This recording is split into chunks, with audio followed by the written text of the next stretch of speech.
The siddhis, supernatural abilities or perfected attainments, are detailed in the Yoga Sutras of Patanjali and various other ancient texts.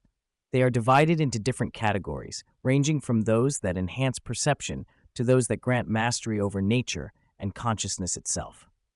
The 8 Maha Siddhis, major siddhis. These are considered the highest attainments, often associated with deep yogic mastery. 1. Anima Siddhi, the ability to perceive and become infinitely small, meaning the practitioner can reduce their form to the subtlest particle, enabling them to merge into anything. Practice requires deep meditation on the atomic structure of existence, dissolving the ego and identification with form. Mahima Siddhi, Mahima, the power of infinite expansion, meaning the ability to expand one's consciousness infinitely, encompassing vast dimensions. Practice meditating on the concept of space and expansion beyond physical boundaries. 3. Lagima Siddhi, Lagima, mastery over weightlessness and inner levitation, meaning the ability to become weightless, allowing levitation or movement through dimensions. Practice, deep focus on the element of air vayu and releasing attachment to gravity.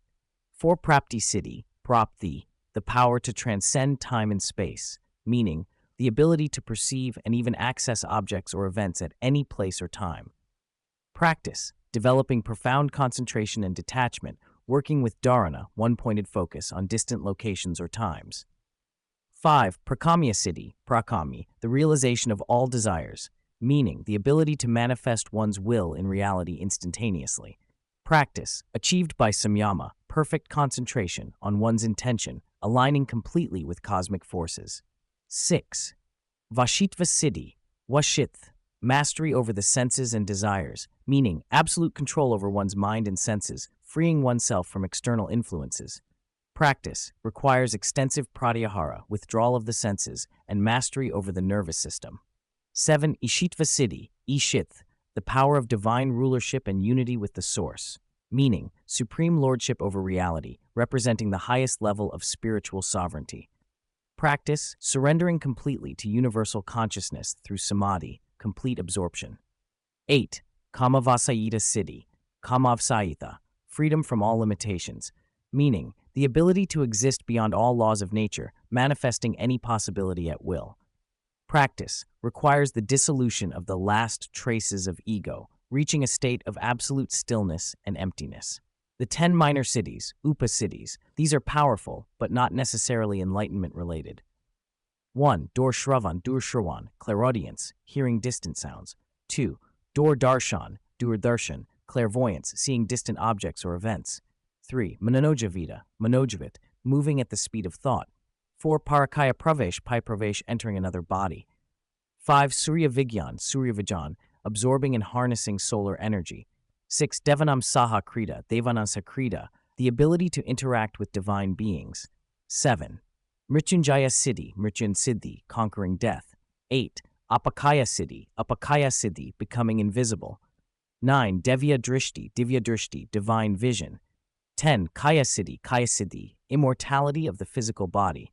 How should siddhis be practiced? The siddhis are not to be sought as goals in themselves, as they can become distractions. The Yoga Sutras of Patanjali warns that attachment to these powers can hinder enlightenment. However, when practiced with the right intention, they can be valuable tools for spiritual mastery. 3 core stages of siddhi practice. 1. Dharana, concentration, fixation on an idea, form, or subtle element, fire, air, light, sound, etc. 2. Dhyan, meditation, deep, uninterrupted contemplation, dissolving separation between subject and object. 3. Senim, complete integration, merging dharana, dhyana, and samadhi into one process, bringing the siddhi into full expression. How many siddhis should a seeker be given? There is no fixed number. It depends entirely on the aspirant's Vedic astrological chart and their karmic readiness. Jyotish, Vedic astrology, alignment. Some individuals are naturally inclined towards specific siddhis based on their planetary placements. A seeker with strong Rahu or Ketu influence may be more naturally gifted in clairvoyance or time manipulation. Those ruled by Jupiter or the Sun may have greater command over Ishitva, divine rulership, readiness, and spiritual evolution. Some may only receive 1 or 2 siddhis for deep mastery. Others with lifetimes of past practice may be given a broader selection. The process of assigning siddhis: 1. Jyotish analysis determines which siddhis resonate with the aspirant's karma.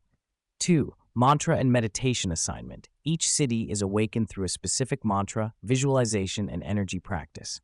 3. Personal guidance. The seeker must integrate the siddhi into their daily practice without attachment. Final thoughts. The siddhis are sacred tools that can elevate consciousness, transform perception, and dissolve the illusion of separation. However, they must be approached with humility and pure intention. The goal is not power, but liberation, a complete return to the absolute stillness beyond all form.